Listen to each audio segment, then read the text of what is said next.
Hello, everybody. Good afternoon. Welcome. You are watching Self-Love TV. I'm just going to give it a moment and let people pop on, and I'm going to pull this up on my phone so I can see who's joining us.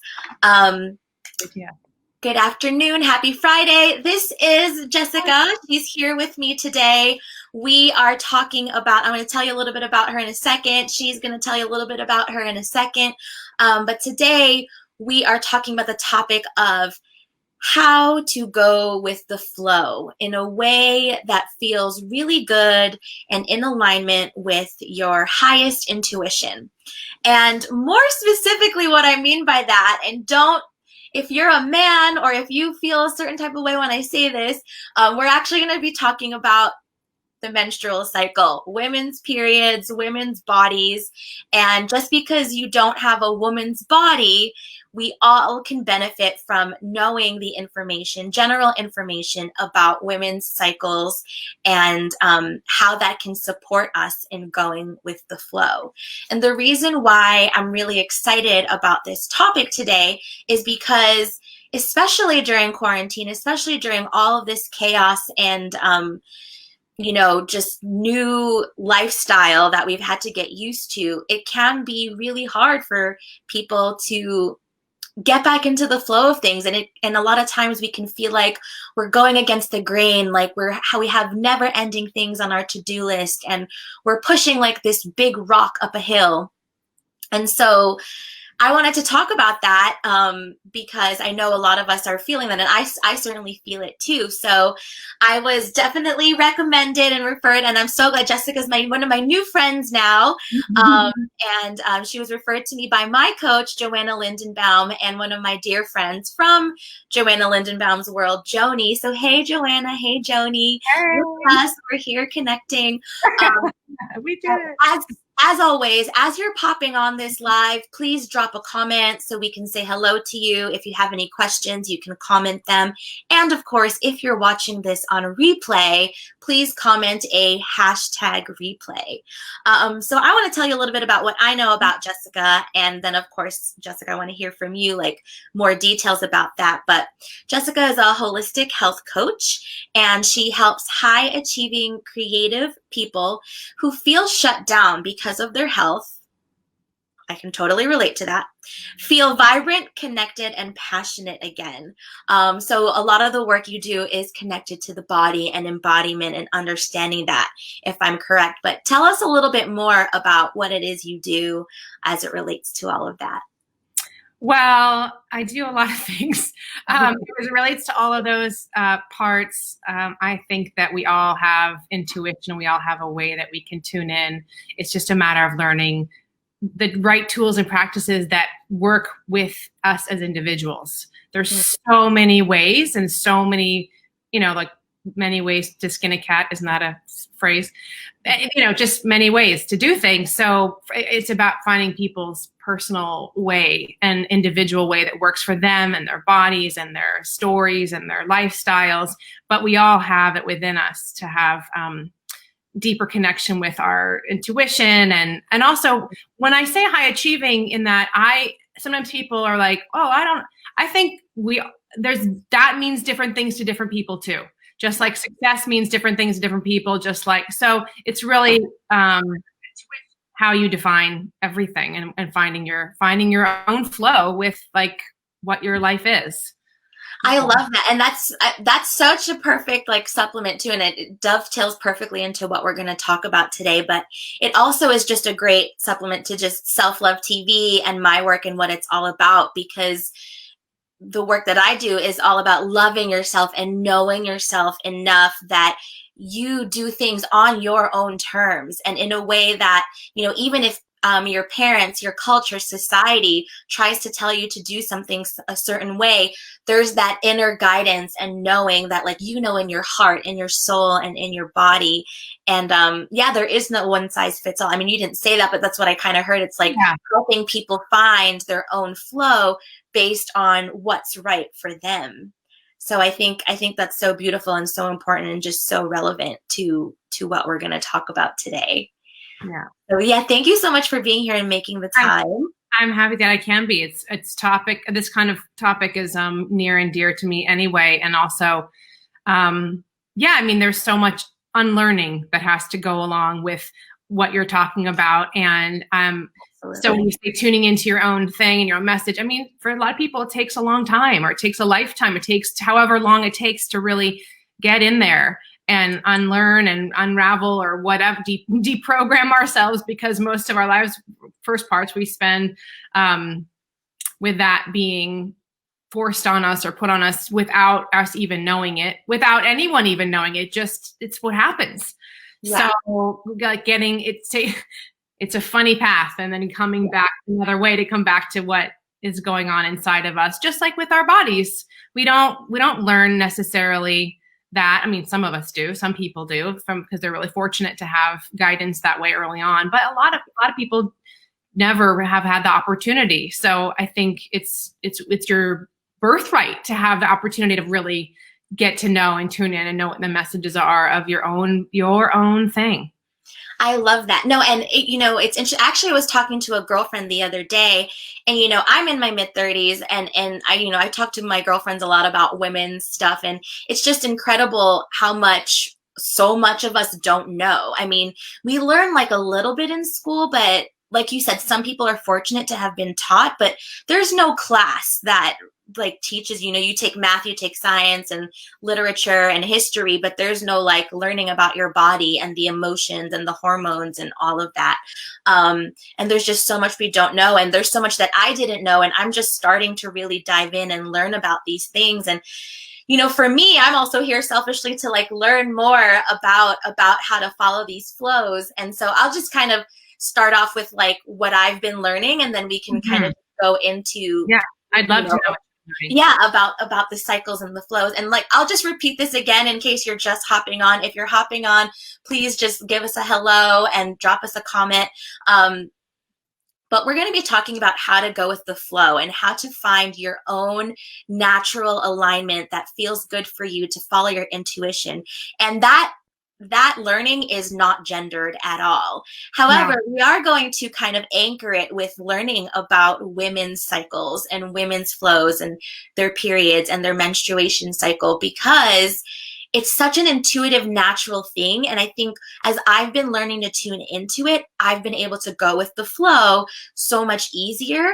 And when I was in a relationship too, just from him understanding where I was at in my cycle, he was able to really anchor in and go with the flow as well. And we were able to create deeper intimacy and understand each other. So I want to just reiterate that, and I'll say it over and over again. Like, if you're a man watching this, or this will benefit you too.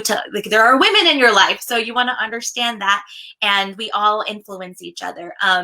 So what I've been learning is, like, right now, I'm in my follicular phase, which means I'm on that kind of like upswing of feeling really good, where that peak is like ovulation, where I'm just like really feeling myself and really flirty and really horny, and just like really like wanting to be out there and connecting with people.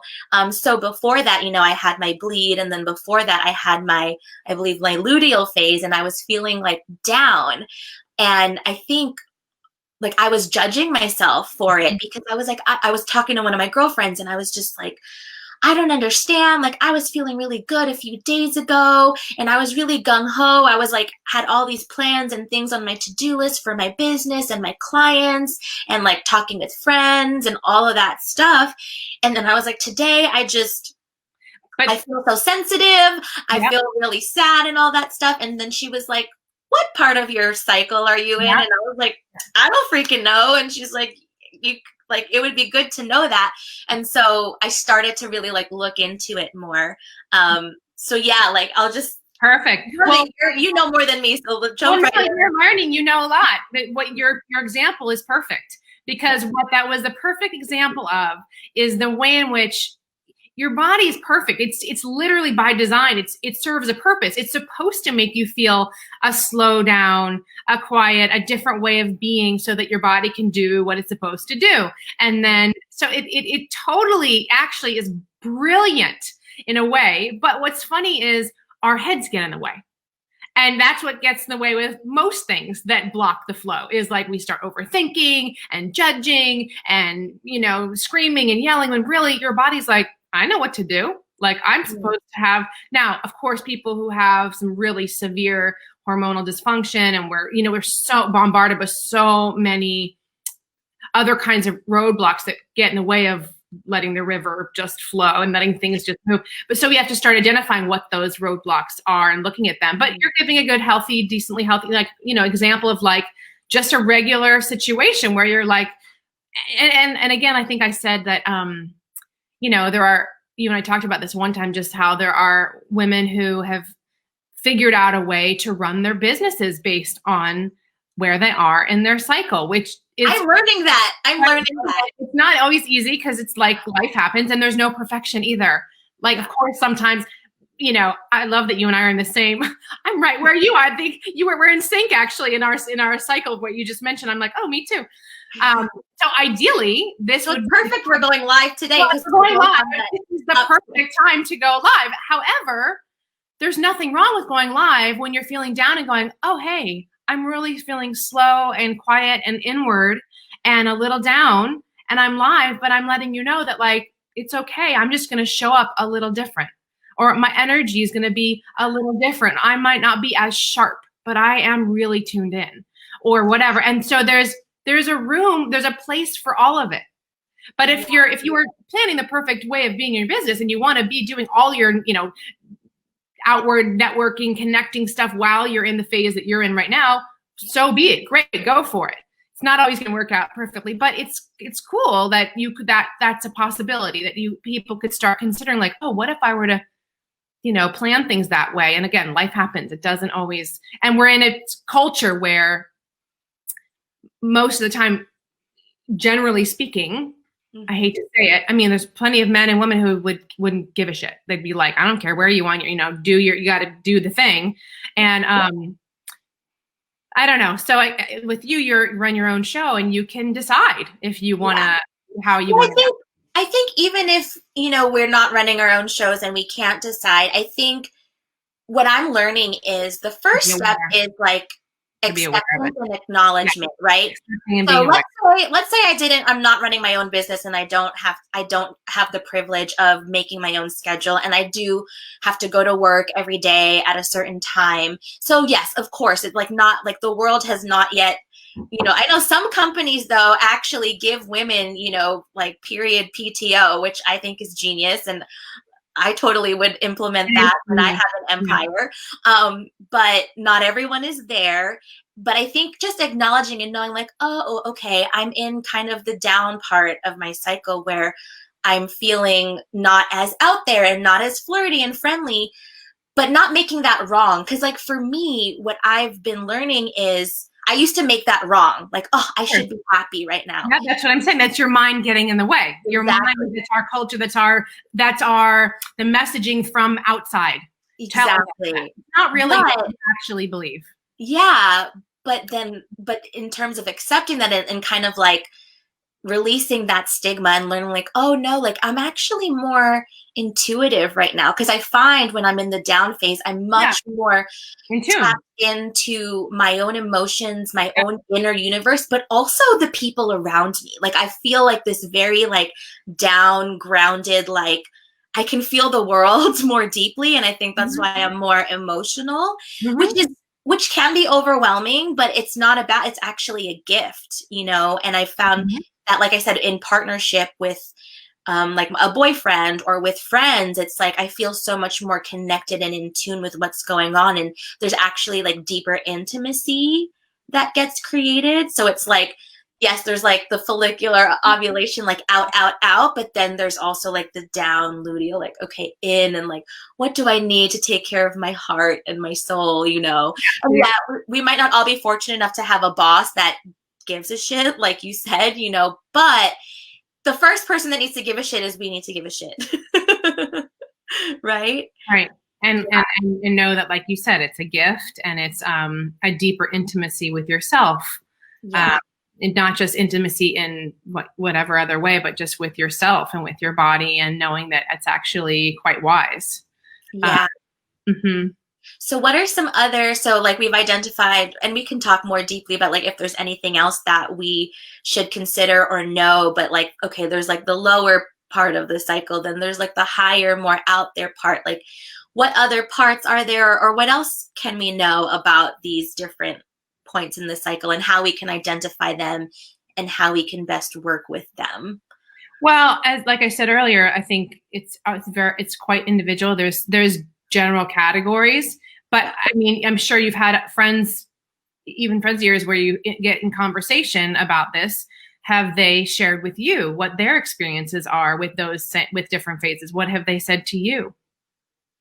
I know my sister and I, like, I remember when I learned that like the day before my bleed, I will sleep all day.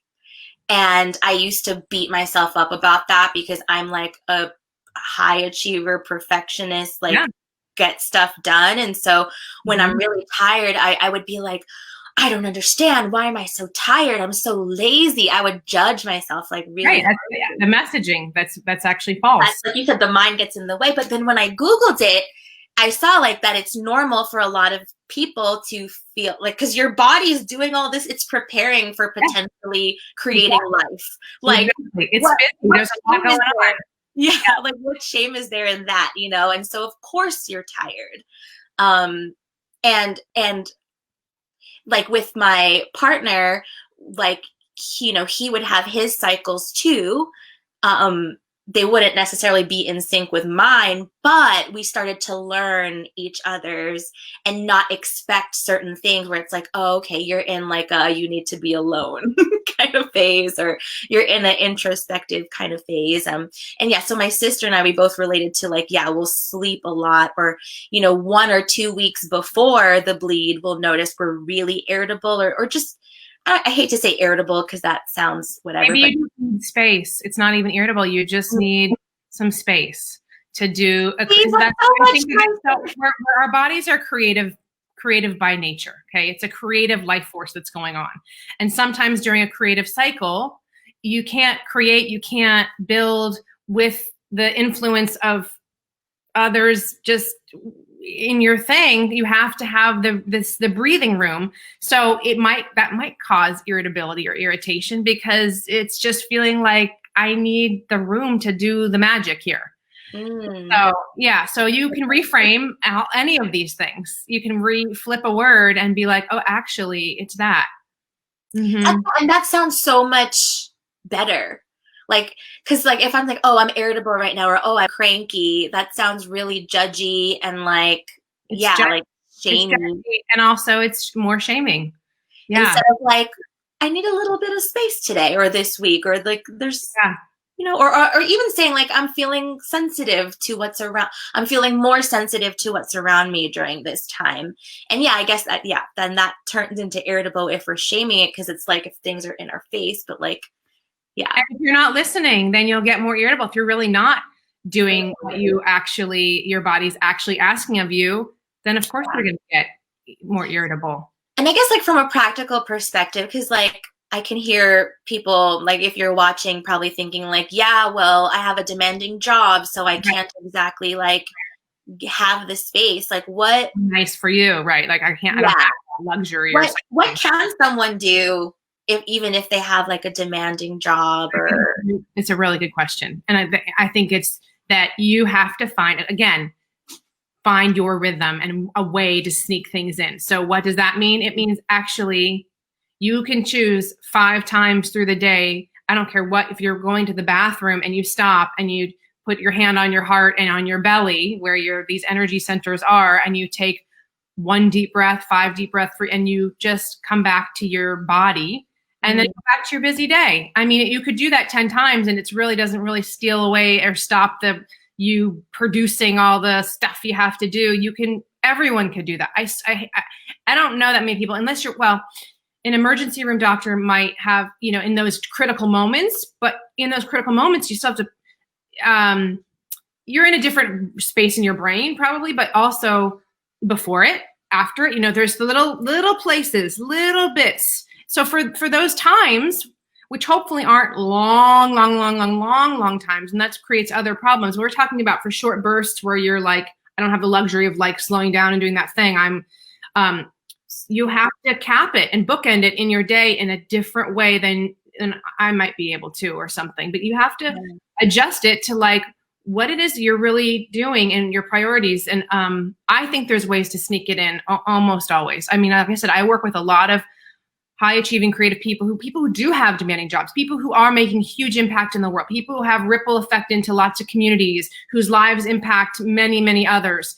And they can do things. They can shut the door in their wherever. And if they need to lay on the floor for a moment, or if they need to, but the key, in my opinion, is you choosing to find those things now in the cycles that you're in versus later once you're, because of a crisis. And then you're really in a much more challenging position. So prevention is always better in terms of how you're following your body cycles, so that it won't build. And then, if we're talking about the body and hormonal stuff and like, oh, you have PCOS and you have all other kinds of more challenging things, you still are going to have to find your way to sneak those moments in to start taking care of yourself and noticing your cycles. But for demanding jobs, for people who just are like, how do I do that? Yeah, you have to choose that it's important enough, first of all, and find your reason why I would do that. And choose it and put yourself first to take those moments. Again, doesn't have to be long, moments. Moments. Yeah. I love that. And I totally get that. And I think the choice definitely, and what I'm also kind of feeling into is like, there's also like a belief that needs to be tweaked, right? Because, I can hear people, a lot of my clients too, like I have a lot of clients that are like frontline essential workers, and of course, emergency room, all of that. And so it's like, but when I hear the words that come out of, that can come out of people's mouths, like, I can't, I have no time. Yeah, right. Then that just kind of cuts off the possibility. And I know for me, I used to work on Wall Street. So I used to work in like a demanding kind of environment. And I also put a lot of pressure on myself. So yes, you just said you have the luxury of my schedule, but I do put a lot of stuff on my plate. And like, so for me, like what I do when I notice that I'm like being that like anxious, like, I just tell myself like, woo, like, just wait a second, slow down a little bit and like pause. And like, I like how you said that, like find the moments, we're not saying like, okay, go sneak off into the office and take a 2-hour nap. I mean, hey, unless you can do that, but it's not a 2 hour. No, that's another, it's not necessary in 2 hours, depends. But no, I think that I have clients who I tell them, yes, that if it means, if you are not going to remember, because first of all, it also takes a while to build a habit. Yeah. And so if the habit isn't there, why would you do it? It's not even there. So you have to actually build the habit. And the way to build a habit is by doing things in repetition. So in repetition means very practical things like you set an alarm on your phone every hour or every 2 hours. And even if you can't do it at that moment, you go, oh, right, I'm right. Like I have to, okay, fine. And it feels weird at first because you're like, oh, the alarm. Okay. It's like, that's not normal. It's like, you're not your normal, but things become your normal. Why would it feel normal and natural? It's not part of you yet. And it has to become part of you in order for it to feel natural and normal. And even then it's like, it's a mindset shift. It's a habit shift. It's a choice and a belief shift. And then underneath all of those things, you have to decide why this feels important to you. Like, why is this important to you? Well, you described already some reasons why it feels important to you. Because you're like, I don't want to live like, I want to honor this stuff that's going on in my body that's there for a reason. I want to like, there's something to it. There's something to it. And again, if it's your belief, you could have a belief that does not go along with that. If you're saying, if you're watching, you believe something, but if you're someone else, so there's plenty of people that are like, nope. That's not my belief is strong. Belief is one of the strongest forces. I just learned this recently was that I love this. God, I'm going to misquote it. I always do this, but basically the gist of it, when someone challenges your belief, the response in your body is the equivalent of being chased by an animal. Like the response, challenges, the fight or flight response. Yeah. Kind of like that. So if you believe something strongly enough, that's the whole deal. If you like the concept but don't believe it yet, but want to believe it, even that's on the right track. Oh yeah, no, I love that. Like that's something too that I always say, like with my clients, it's like, okay, you might not believe it now, right? But are you willing to believe it? Right. Do you, even if you're not willing, are you willing to be willing? And it's like you kind of keep like, and so as long as you're like willing to be willing to eventually be willing. Right. Good. Then you're in the right place. Right. Then you're like, you're wetting your palate. You've got like your senses are awake. That opens up about that, right? Like just like your senses are waking up. Yeah. But I love that too. Belief is really, really strong, and something that I want to say too in this moment, because like when we got excited about this topic, it's just like there are so many archaic, outdated, just non-helpful beliefs about women's bodies and the cycles and what they are. Like, I know I grew up saying, I hate my period. It's so gross. A lot of women do. It's pretty, it's shame, big time shame. I have adult friends who would say that. And I was like, how can you say that? I mean, I'm probably a rare case, but I'm glad you're mentioning that, because I think a lot of women grow up exactly like you, and women who, there's so many scenarios about that, but I didn't. I was also like always fascinated by it. I always was thought it was cool and interesting, and like, wow, look what my body can do. It always has told me it's on the right track. It's doing what it's supposed to do. But I know lots of women who are like, ew, and awful, and I suck, and this is horrible, and I feel like shit, just all of those things. Yeah. And our society, like men conditioning, they also perpetuate that, right? Like there's the age old thing of like, why are you being so bitchy? Like, are you PMSing? And it's just, and I also like, I remember I was shocked to know that some cultures, or I don't know if they still do this, but like older generations, they're like when you're on your period, like you can't be in the same room as certain people, like as the men, or like you can't touch stuff because you're considered dirty. It's just, that's just like, think about clean yourself after you've bled to make sure you're clean again. And it's old stuff. And some cultures are pretty, the red tent was where the tent is where you go to bleed when some of that's actually quite beautiful, because it's actually a space to actually get your rest and slow down and not be doing all these other things. So it's a little bit of it's a break. So for that's the plus side, the positive version. The other is the shaming and the ugly and the dirty and the wrong and the bad, or whatever other words you want to attach to it. Which is so, and like you said, though, belief is so strong, because if we were growing up and conditioned with those beliefs, it's literally going against logic, because it's like the fact that women have a period, it's evidence that we can create life in our bodies. I know. So I was saying we're creative life forces by nature. Even if you don't, we are by nature creative forces. That is proof. So to me, it's always been proof, like I am a creative life force. That's what it's a reminder of. And if you can see it as that is creative life force inside of me, however it needs to come out, then you can reframe that too. And creativity and what that shows in the world is multitude. Like there's a million ways to create. So I love that. So what are some like practical next steps that men and women, because like depending whoever's like you watching this, you're at different levels of where you are in relation to your period or the periods of women if you're a man. So what practical steps or things can people start thinking about to start to shift their mindset and actually use women's cycles as a creative life force, as an inspiration, as an intuition? Like, what are some things we need to start doing? Just little tweaks that we can make in our habits that well, first has to be whatever your inner messaging is, and start paying attention to it.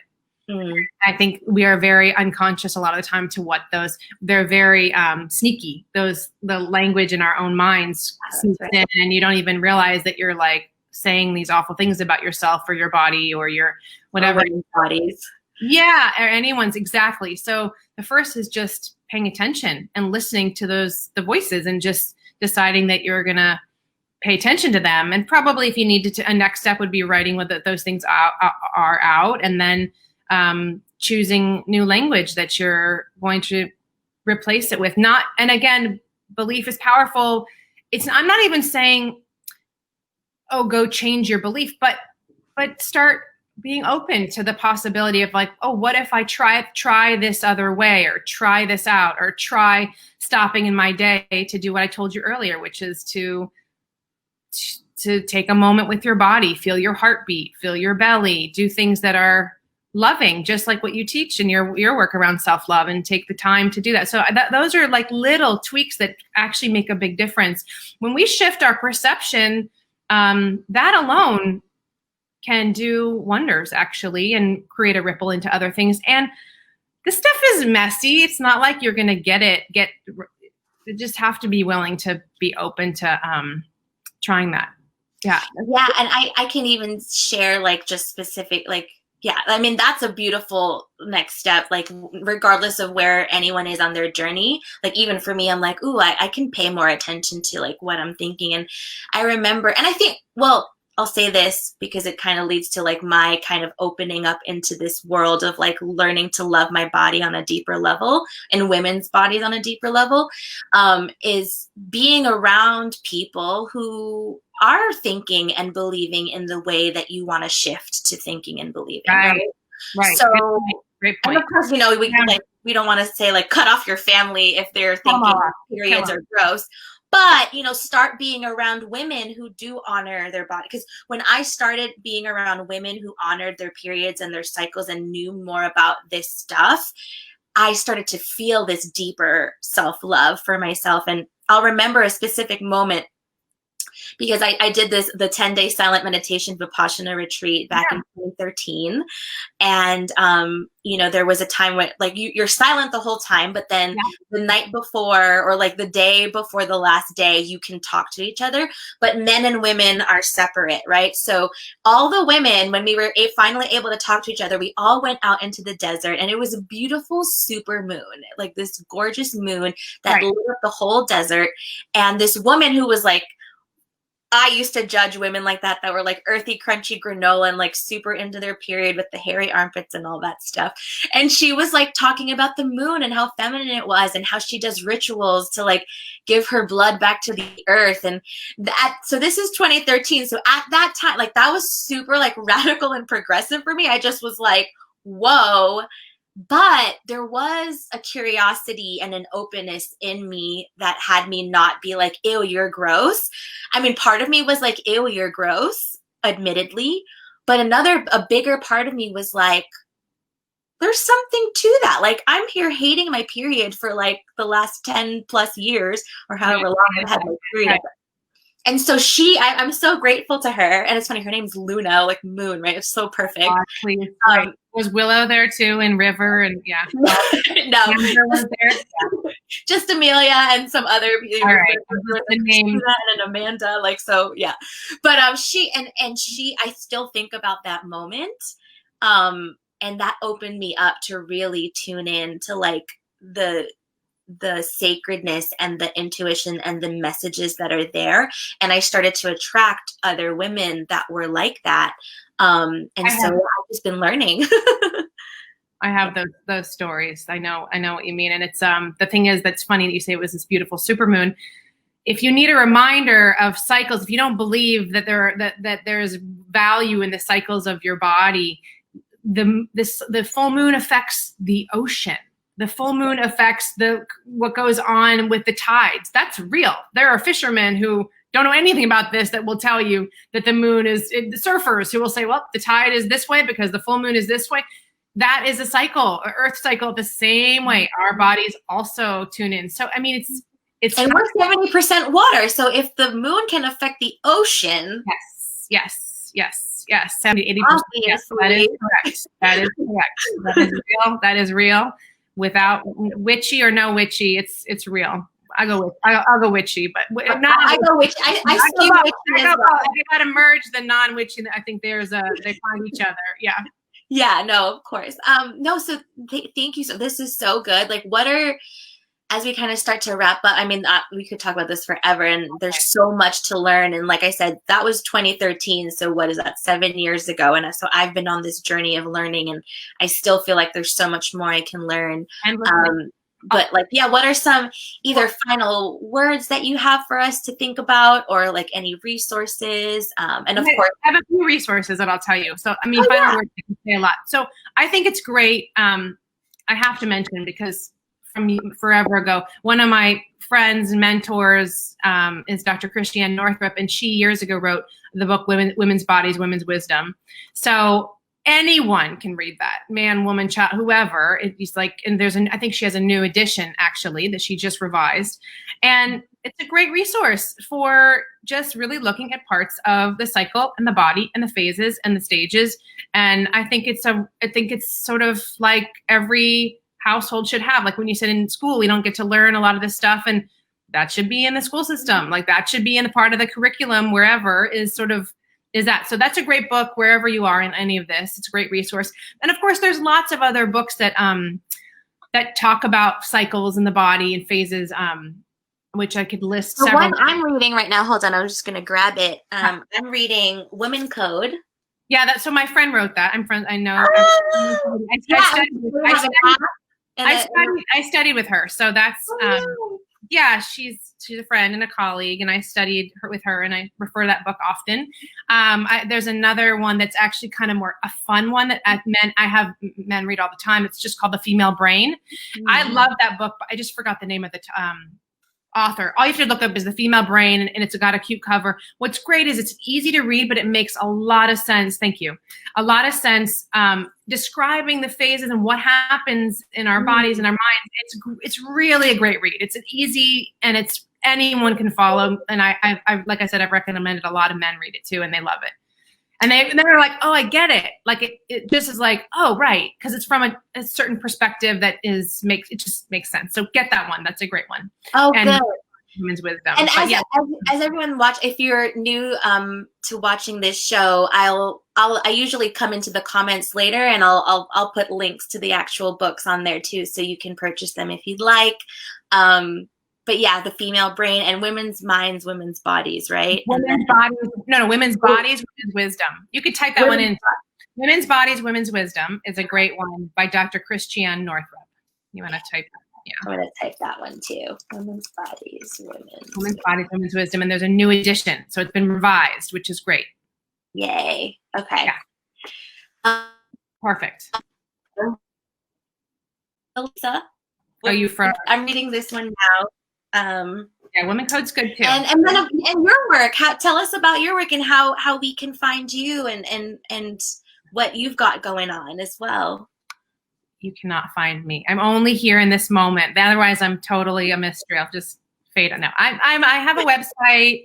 You can reach out to me there. That way, it's very easy to find me that way. And yeah, exactly. Thank you. There in social media is, Jessica Ruth Shepard on Facebook, and at 𝗱𝗃𝗃𝗃𝗃 on Instagram. It's funny. I actually end up working with a lot of clients and people who aren't on social media at all. So a lot of I don't put tons and tons of my work in that place. Some of it, but only because anyway, I have other ways that I end up meeting a lot of great people that I work with. But I've got this great women's group right now that I just started a women's program. And a couple people are starting late, and it's called Uncovering Your Magic. And magic really is about letting your intuition be a guidepost in your life. So, yeah. I love it. Well, thank you so much for being here and having this chat. It's so important. And, everyone who watches Self-Love TV, you all know I love to remove stigmas and get to the truth and get back to that self-loving place. And whether you're a woman with a woman's body or not, or women, women are in our lives, and there's so much wisdom.